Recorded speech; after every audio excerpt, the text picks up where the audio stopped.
بسم اللہ الرحمن الرحیم۔ پچھلے لیکچر میں ہم نے پڑھا کہ اللہ تعالیٰ نے کس طرح بیویوں کے درمیان اگر 2 سے زائد بیویاں کسی کے پاس ہیں، 1 سے زائد، تو کس طرح اللہ تعالیٰ نے سختی سے اس بات کی تاکید کی کہ ان کے درمیان جس حد تک ممکن ہو سکے انصاف کے ساتھ معاملات کو کیا جائے۔ اور لیکن اگر قلبی رجحان یا کوئی ایسی ویلڈ ریزن ہے جس کی وجہ سے آپ اگر ان کے درمیان ایک بیوی جو ہے وہ اپنے حقوق معاف کر دیتی ہے تو دوسری بیوی کو دے دیتی ہے، تو میوچل انڈرسٹینڈنگ کے ساتھ یہ چیزیں اگر کی جائیں تو پھر اس میں اللہ تعالیٰ نے انسان کو رخصت عنایت فرمائی۔ اور کیونکہ ٹاپک انصاف سے ہی ریلیٹڈ ہے تو آگے بھی اللہ تعالیٰ انصاف ہی کو، ایک تو گھریلو انصاف، گھر کی زندگی میں، خانگی زندگی میں انصاف کو کس طرح اللہ تعالیٰ نے امپلیمنٹ کیا اور فرمایا کہ انصاف کے ساتھ معاملات کو لے کر چلو، کیونکہ اللہ تعالیٰ ہر چیز کا احاطہ کیے ہوئے ہے۔ اور پھر اللہ تعالیٰ یہاں سے دوبارہ اہل ایمان کو مزید انصاف کے متعلق ترغیب دلاتے ہوئے فرماتا ہے۔ سورہ نساء آیت نمبر 135 سے آج ہم اپنے لیکچر کا آغاز کریں گے۔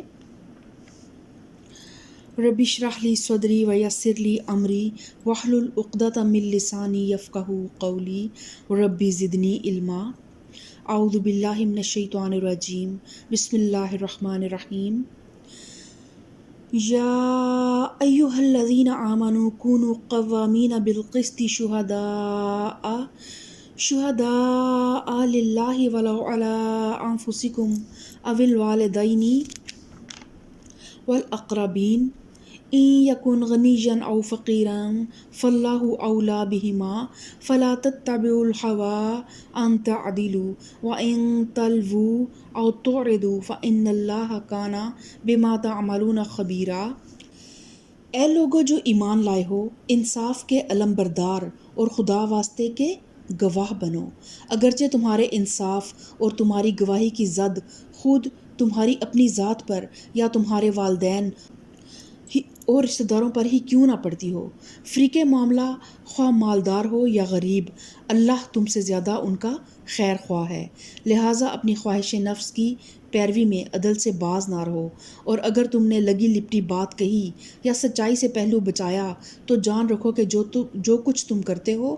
اللہ کو اس کی خبر ہے۔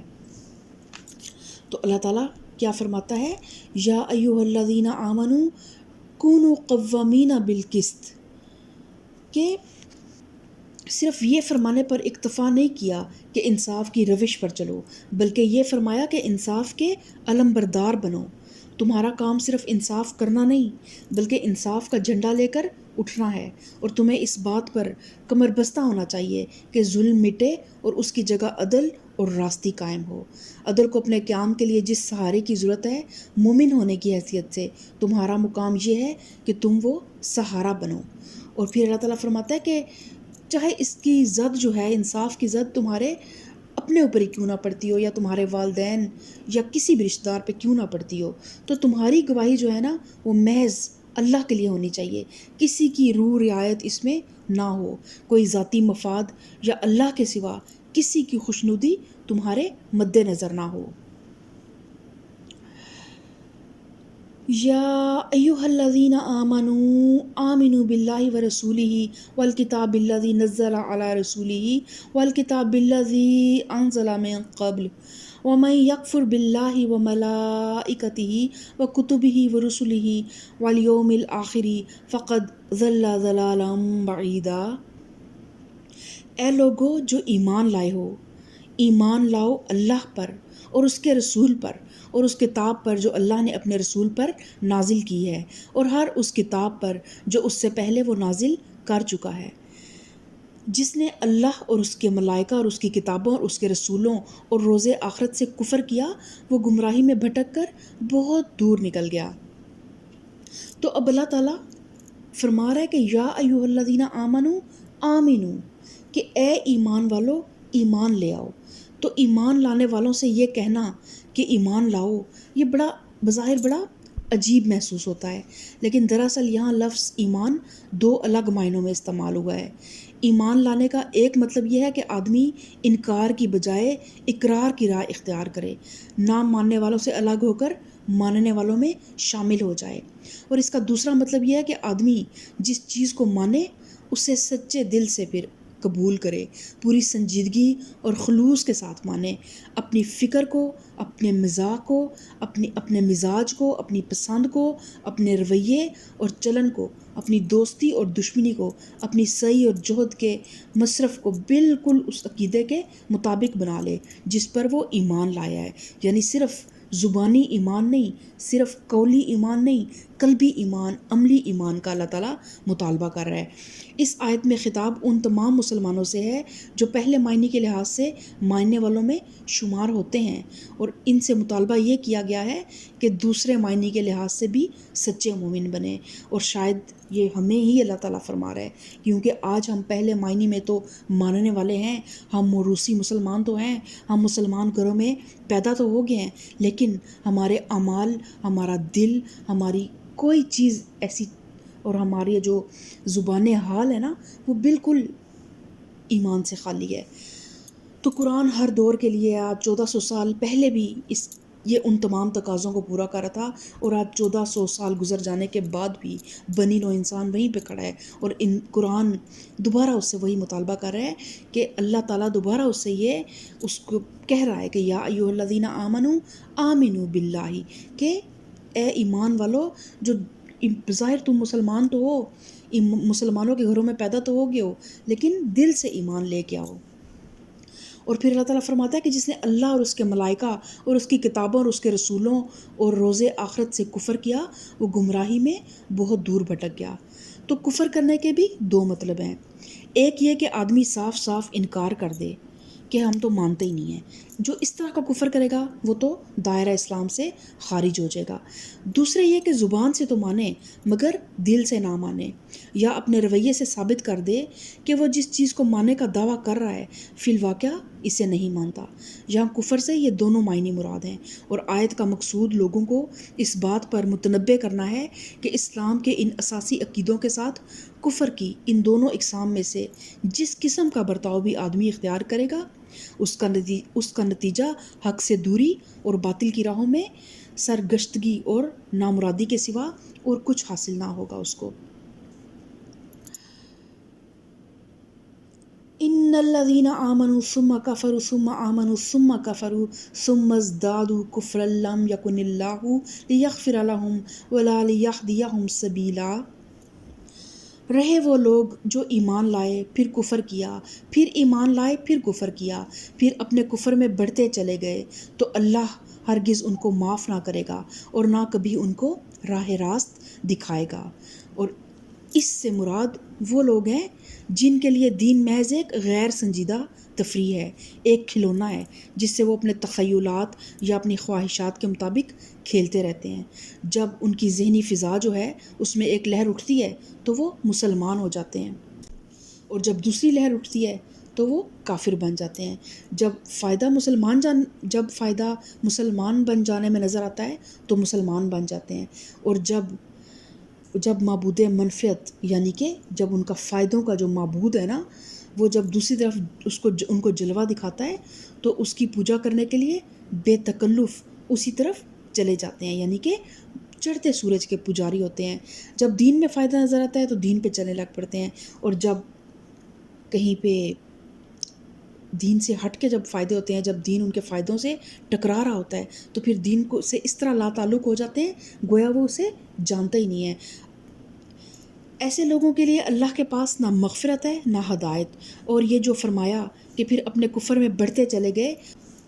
اس کا مطلب یہ ہے کہ ایک شخص محض کافر بن جانے ہی پر اکتفا نہ کرے، بلکہ اس کے بعد دوسرے لوگوں کو بھی اسلام سے پھیرنے کی کوشش کرے، اسلام کے خلاف خفیہ سازشیں اور اعلانیہ تدبیریں کرنا شروع کر دے، اور اپنی قوت اور اپنی سعی اور جد و جہد جو ہے نا اس طرف صرف کرنے لگ پڑے کہ کفر کا بول بالا ہو اور اس کے مقابلے میں اللہ کے دین کا جھنڈا سرنگوں ہو جائے۔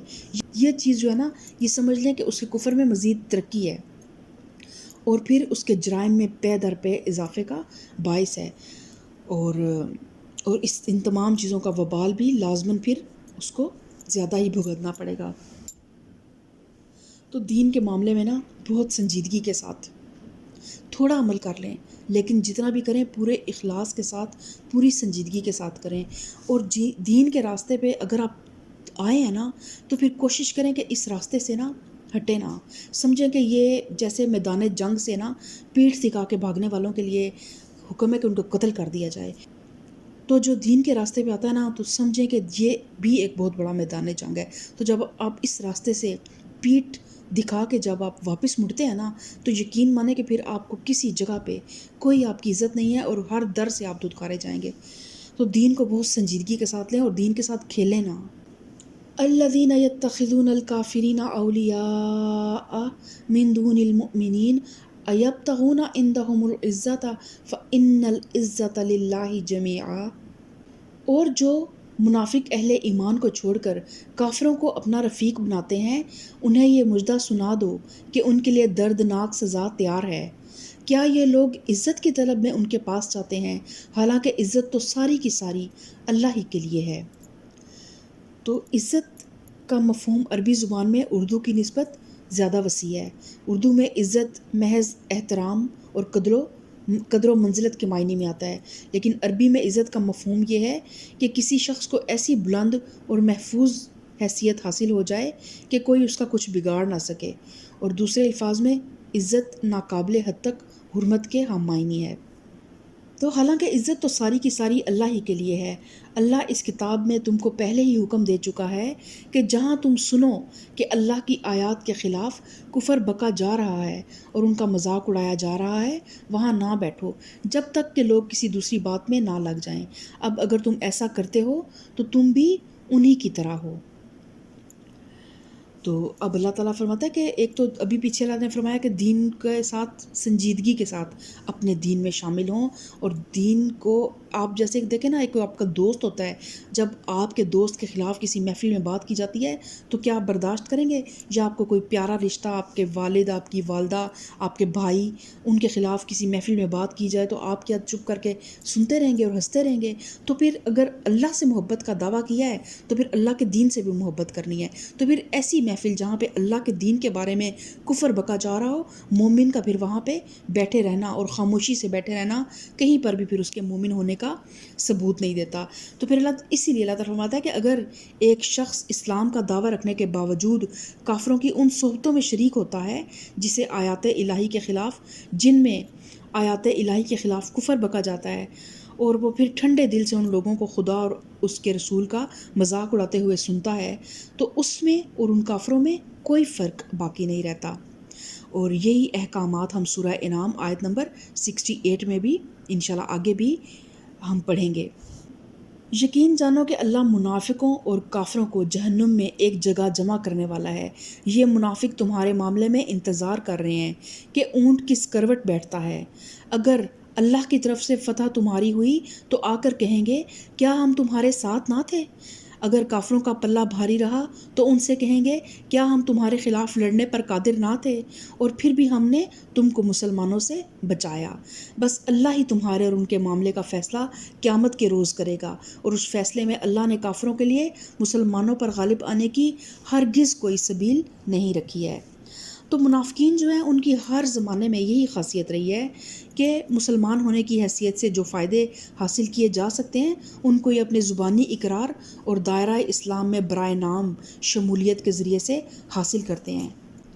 اور جو فائدے کافر ہونے کی حیثیت سے انہیں حاصل ہوتے ہیں ان کو ممکن ہوتا ہے کہ یہ ان کو مل سکے، یہ فائدے تو ان کی خاطر یہ کفار سے جا کر ملتے ہیں اور ہر طرح سے ان کو یقین دلاتے ہیں کہ ہم کوئی متعصب مسلمان نہیں ہیں، نام کا تعلق ہے مسلمانوں سے، مگر ہماری دلچسپیاں اور ہماری وفاداریاں تمہارے ساتھ ہیں. فکر و تہذیب اور مذاق کے لحاظ سے ہر طرح کی موافقت تمہارے ساتھ ہے، اور کفر اور اسلام کی کشمکش میں ہمارا وزن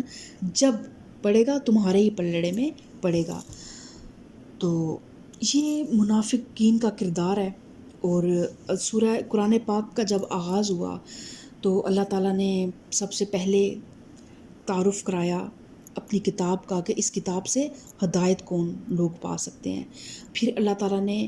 ان لوگوں کا تعارف کرایا جو کافر ہیں، جن کے دلوں پر مہر لگی ہے،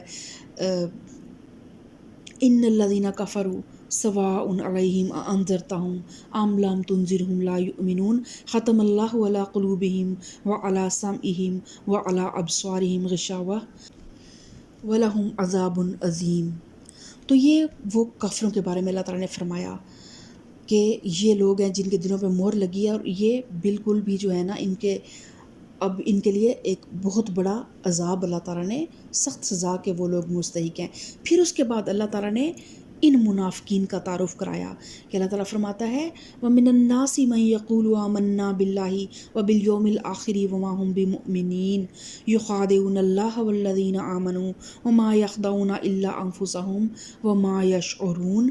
کہ بعض لوگ ایسے بھی ہیں جو کہتے ہیں ہم اللہ پر اور آخرت کے دن پر ایمان لائے ہیں، حالانکہ در حقیقت وہ مومن نہیں ہیں، وہ اللہ اور ایمان لانے والوں کے ساتھ دھوکہ بازی کر رہے ہیں، مگر دراصل وہ خود اپنے ہی آپ کو دھوکے میں ڈال رہے ہیں اور انہیں اس کا شعور نہیں ہے۔ تو ان کے لیے پھر اللہ تعالیٰ فرماتا ہے کہ ان کے دلوں میں ایک بیماری ہے، اور وہ بیماری کیا ہے؟ وہ ہے دنیا کی محبت، دنیا کی ہوس، دنیا کی ہرس، دنیا کی لالچ، طمع، جس کے لیے وہ منہ پہ مختلف جو ہے نا نقاب چڑھاتے ہیں، مختلف ماسک لگا کے جس طرح کی محفل ہوتی ہے اس طرح کا ہی وہ روپ دھار لیتے ہیں۔ دینی محفلوں میں جاتے ہیں تو دیندار بن جاتے ہیں، ٹوپی سر پہ رکھ لیتے ہیں، کسی